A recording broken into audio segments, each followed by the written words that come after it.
Social Policy Project for Intro to American Politics on Health Insurance by Allison Smith. Intro to Policy chapter and the article. Liberals and conservatives have a well-known, majorly divided view on how to handle accessible health care in our country.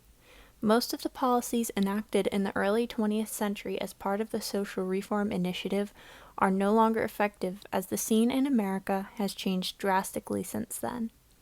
Many of those who are in need of assistance are unable to obtain it due to the barriers they must jump over and the inefficient management of the programs in place.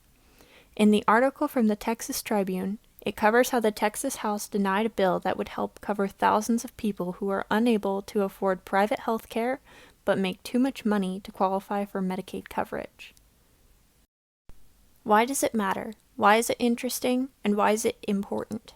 It is unsurprising that the House came to this verdict, as they are mainly white, male politicians who are able to afford lavish private health coverage and are unconcerned with those who aren't able to afford basic medical care.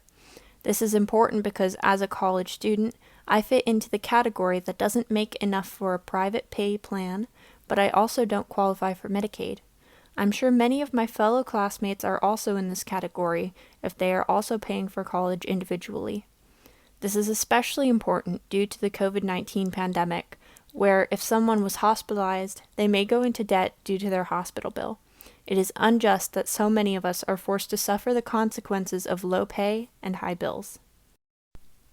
Policy recommendations. If all Texans were afforded the luxury of affordable health care, many of us would be able to contribute more of our funds to the local economy and less to paying off debts for medical expenditures. I believe that a basic level of coverage should be offered to all Texans and Americans, despite their legal, marital, employment, or economic standing. This would eliminate millions of dollars of medical debt. This is my source, and thank you for listening.